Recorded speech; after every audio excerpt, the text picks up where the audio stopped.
अस्सलाम वालेकुम नाज़रीन, मैं हूं आपका होस्ट मलिक रियाज और आप देख रहे हैं मलिक रियाज ऑफिशियल यूट्यूब पर। आज जो हम वीडियोस आपके साथ शेयर करने जा रहे हैं वो है मुकम्मल एक पोल्ट्री फार्म का व्यू जो है उसके रिव्यूज़ आपके साथ पेश करने जा रहे हैं। और मलिक महताब हमारे साथ मौजूद हैं, इनसे हमने टाइम लिया है कि वो इसकी जो इन्फॉर्मेशन है वो आपके साथ शेयर करें, ताकि आप लोगों को इसके बारे में, पोल्ट्री के बारे में, जो ज़ीरो मतलब एक दिन का चूज़ा जो है वो उसको कैसे आप ग्रोथ कर सकते हैं और उससे नुकसान से बच सकते हैं और फ़ायदा कैसे ज़्यादा ले सकते हैं, ये सारी बातें हम मेहताब साहब से करेंगे और वो आपको सुनवाएंगे। आपने वीडियो एंड तक देखनी है और अगर किसी बात की समझ ना आए तो उसके लिए कमेंट करना है, हम उसका भी जवाब देंगे। अस्सलाम वालेकुम। वालेकुम सलाम। कैसे हैं भाई, ठीक है? अल्हम्दुलिल्लाह जी, अल्लाह की रहमत। पहले तो बहुत शुक्रिया कि आपने हमें टाइम दिया। जी जी।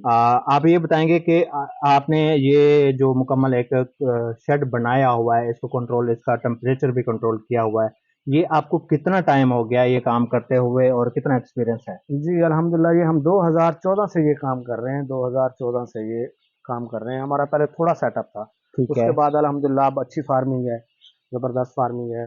तो हमने ये स्टार्ट जब किया था, हमने तकरीबन 5-6 हज़ार बाल्ब से शुरू किया था। अब ठीक है। अल्हम्दुलिल्लाह कोई 1.5 लाख चूज़े की फार्मिंग है, अपने फार्म भी हैं अल्हम्दुलिल्लाह। ठीक है। ओवरऑल देखें, अगर आपने 5-6 हज़ार से शुरू किया और 1.5 लाख पे पहुंचे हैं, तो जाहिर सी बात है कि एक अच्छा बिजनेस है, आपको इससे प्रॉफिट हुआ तो आपने इसको मजीद बढ़ाया है। जी जी ठीक है। अल्हम्दुलिल्लाह। तो आप ये जो, जहाँ जिस जगह पे हम मौजूद हैं, ये इस शेड में अभी इस वक्त जो है कि ये जो चूजा मौजूद है, ये एक दिन का चूजा था जब लाए थे? जी अल्हम्दुलिल्लाह, ये एक दिन का चूज़ा था हम जब लेके आए हैं। अब ये 17 दिन का मुकम्मल हो चुका है 17 चूज़ा। दिन का हो चुका है। ये कौन सी नस्ल है, कौन ये सी ब्रीड है? सिल्वर ब्रीड इसे कहते हैं, सिल्वर ब्रीड गोल्डन मिस्री। गोल्ड। गोल्डन मिस्री से एक थोड़ी सी ऊपर वाली ब्रीड होती है सिल्वर ब्रीड। ये अच्छी ब्रीड होती है, बॉडी वेट अच्छा उठाती है। ये सिल्वर ब्रीड इसे कहते हैं। अच्छा, ठीक है। अच्छा, अभी जो जैसा कि जनवरी का महीना है, जी जी। बहुत ज़्यादा धुंध पड़ रही है, सर्दी है, बिल्कुल। ठीक है? तो इन इस टाइम पे अमूमन जो है मौसम साफ़ हो जाता है, लेकिन अभी वैसे सर्दी है। जी। तो इस लिहाज से अगर किसी ने चूज़ा डालना है, तो कौन-सी नस्ल डालनी चाहिए और कितना वेट का और क्या-क्या इंतज़ामात होने चाहिए, ये हमारे साथ शेयर करेंगे कि कितने दिन का चूज़ा लें और किससे स्टार्ट करना चाहिए ताकि उसको नुकसान कम हो और फ़ायदा ज़्यादा हो? अगर ये आप पोल्ट्री का बिजनेस करना चाहते हैं ना, कम से कम अगर चूजा डालेंगे 1,000, 1,500, 2,000, 3,000, फिर इनकम आप कर सकते हैं। ठीक है, अगर इससे कम करेंगे तो उसमें कोई इतनी खासी इनकम नहीं बिचेगी, ठीक क्योंकि है। आप 1,000 चूजे के लिए मैनेजमेंट करेंगे, 10,000 होगा, वो मैनेजमेंट एक जैसी होगी, मेडिसन भी एक जैसी लगेगी, वैक्सीनेशन के लिए भी आपको बंदा भी हायर करना पड़ेगा, सब कुछ। इसलिए आपको कम से कम भी तो 1,000, 2,000, 3,000 जितनी मर्जी बड़ी फार्मिंग कर सकते हैं, कर लें उसके आगे। कम से कम 1,000, फिर इसमें इनकम का यानी कि सोर्स बन जाता है। अगर कम से कम 1,000 चूजा, इससे कम अगर डालेंगे तो ये है, प्रैक्टिकल तो कर सकते हैं मगर इनकम का आपको उसमें चांस कम होता है फिर। इनकम का चांस कम जी। होता है, क्योंकि उसके ऊपर अगर एक बंदा काम कर रहा है, उसकी मैनेजमेंट कर रहा है, तो उसके एक्सपेंस अगर उसमें शामिल करें तो उस हिसाब हाँ से बिल्कुल। परसेंटेज कम रह जी जाती है। बिल्कुल। ठीक है। अच्छा, जैसा कि आपने बताया कि 1,000 से ऊपर मतलब कि करे तो ज़्यादा अच्छा फ़ायदा है। इसमें एक और चीज़ बताएँगे कि जैसा कि आपने ये सिल्वर ब्रीड आपने डाली जी। हुई है, ठीक है?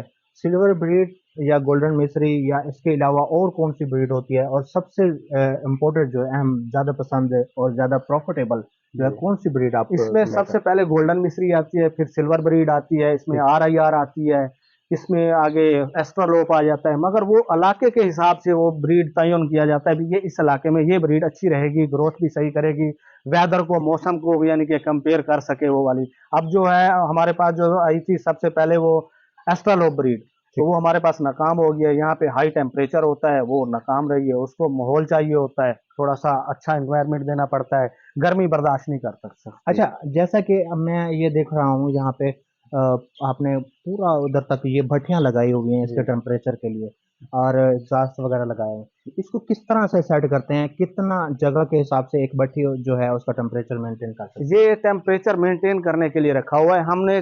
बर्ड को कम से कम जब आता है तो उसमें आते हुए हमने 34 डिग्री सेंटीग्रेड टेम्परेचर देना होता है। 34 डिग्री, बाहर ठीक है। बेशक हमारा टेम्परेचर जीरो पे हो या 1 डिग्री हो या 5 हो या 6 हो 10 हो, हमने अंदर जो है वो 35 डिग्री, 34 डिग्री, 33 डिग्री ये मैनेज करनी होती है। ठीक है। उसके लिए हमें पॉलीथीन लगाना पड़ता है, बैक पे पर्दे लगाने पड़ते हैं, ठीक फिर है। ये भट्ठी सिस्टम होता है।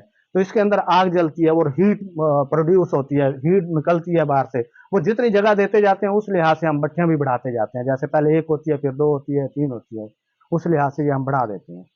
ठीक है, ये कितना दिन अभी जैसे कि अभी का मौसम है, इस हिसाब से ये चलेगा मेरे ख्याल में 10 दिन और चलेगा, उसके बाद तो ये खत्म हो जाएगा ना, तो नहीं, फिर तो। ये टेम्परेचर इसको देना पड़ता है जब तक बाहर का टेम्परेचर 25 डिग्री सेंटीग्रेड से ऊपर नहीं आता, जो बाहर का इन्वायरमेंट होता है हमारा, ठीक है। और तो उस तक हमने इसको भट्ठी का देना है, टेम्परेचर लाजमी देना है इसको। टेम्परेचर जितना देंगे हम, चूजा सही ग्रोथ करता है, हमने इसका और ग्रोथ वाला जो सिस्टम है वो सही चलता रहता है। अच्छा, एक चीज़ और बताएँगे कि जैसे कि ये आपने 1 दिन का चूज़ा मंगवाया, जी ये आपने कहाँ से मंगवाया? एडवांस बुकिंग करवानी जी, पड़ती है एडवांस इसकी या एडवांस बाद में? ये स्पेशल हैच होते हैं, इसकी एडवांस बुकिंग करनी पड़ती है, कम से कम 2-2 महीने पहले उनको एडवांस पेमेंट टोकन मनी देनी पड़ती है, उनको पैसे देने पड़ते हैं, उसके बाद ये जन के चूज़ा मिलता है इन दिनों में।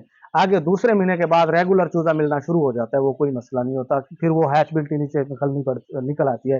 ये आरिफाला, समुंदरी, फैसलाबाद, मुख्तलिफ जगह पे हैचरी हैं इनके, बहुत बड़े सेटअप है, वहाँ से चूज़ा हम मंगवाते हैं, परचेज़ आप करते हैं। खुद भी तो हैचरी लगा सकते हैं यहाँ पे। उसके लिए फिर एक ही काम जो है ना, वो सारा बंदा नहीं मैनेजमेंट कर सकता, यानी कि अगर एक गाड़ी है अपने पास, उसके लिए हम ड्राइवर रखेंगे, ड्राइवर के साथ हम मैकेनिक नहीं रख सकते, ऐसे है। इसके लिए एक बंदा एक ही काम कर सकता है, एक ही शोबे में स्पेशलिस्ट हो सकता है। अगर ठीक है। हैचरी बनाए तो फिर वो हैचरी वाले को मैनेजमेंट कर सकेंगे, इसको नहीं कर सकेंगे। इसलिए हमारा तो इसी में तजर्बा है, अल्हम्दुलिल्लाह बहुत अरसे से कर रहे हैं, अल्हम्दुलिल्लाह अच्छी कोई अर्निंग हो रही है। कोई अगर न्यू पर्सन इस बिज़नेस को स्टार्ट करना चाहता है, जी जी। तो आप किस तरह से उनकी हेल्प कर सकते हैं या मतलब कि उसके बारे में डिटेल्स अगर वो चाहते हैं, तो आप उनको कर सकते हैं? वो या उनको जैसे कि आप इनको सेल भी करेंगे तो वो उनको आप मँगवा सकते हैं आपसे, ये बताइएगा? अगर कोई काम करना चाहता है तो व्हाट्सएप नंबर हमारा है, उस पे राब्ता कर सकते हैं, उनको मुकम्मल चीज़ भी मिल जाएगी, चूज़ा भी, फीड भी, मेडिसिन हर चीज़ मिल सकती है। और उनको जो मैनेजमेंट का तरीका है वो भी हम उसको बता सकते हैं, इज़िली वो कर सकता है काम, कोई मुश्किल नहीं है ये काम। ये कोई इतना हार्ड काम मुश्किल नहीं है, वैसे हमने मुश्किल बनाया हुआ है, पोल्ट्री का काम मुश्किल नहीं है, बिल्कुल ईज़ी काम है ये। इसकी तैयार जो आपके पास बर्ड हैं, इनकी डिमांड जो है, जी। वो कम होती है, ज़्यादा होती है या किस तरह से? कभी ऐसा हुआ है कि सेल ना हो रहे हों? नहीं, नहीं, ऐसा नहीं हुआ। हम तो अल्हम्दुलिल्लाह 2014 से काम कर रहे हैं, इतना अरसा हो गया, हमें ये नहीं है। ये है कि कम रेट अप डाउन होता है, चीज़ सेल हो जाती है। अब तो जो बाहरले मुल्क वाले हैं, वो हमारे साथ कॉन्टैक्ट करके अफ़गानिस्तान, ज़्यादातर हमारा चूज़ा अफ़गानिस्तान जा रहा है।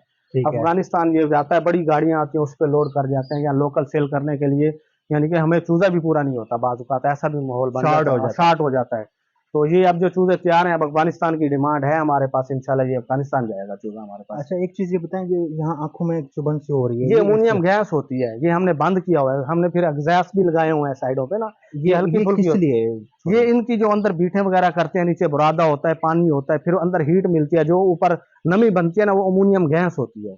तो ठीक है। वो उस वजह से ये हमारा महसूस हो रहा है। जी बिल्कुल, आपने पूरी ये डिटेल्स आपने सुनी, और आपने कमिट करना है। अगर कोई और सवाल जो मुझसे रह गया हो, अभी ना थोड़ा क्योंकि हम अंदर आए हैं बाहर से, तो हमारे लिए थोड़ा-सा मुश्किल हो रहा है यहाँ पे खड़े होना। लेकिन ये है कि कोई ऐसा नहीं है कि कोई इसका नुकसान नहीं है, जैसे भाई ने बताया, और कोई बात ऐसी जो मैं ना पूछना भूल गया हूँ या मैं ना नहीं पूछ सका, आपको एक्सप्लेन चाहिए, तो उसके लिए आपने कमेंट करना है। और व्हाट्सएप भी हमारा नंबर भी मौजूद है चैनल की डिस्क्रिप्शन में, वहाँ से आप हमें व्हाट्सएप भी कर सकते हैं और कमेंट भी कर सकते हैं। हम आपको मुकम्मल रहनुमाई करेंगे और मुकम्मल डिटेल्स जो है वो आपको देंगे। हमारा चैनल को सब्सक्राइब कर लेना है और इस तरह की अच्छी-अच्छी वीडियोज़ देखने के लिए हमारी वीडियोज़ को लाइक करते रहना है। जी।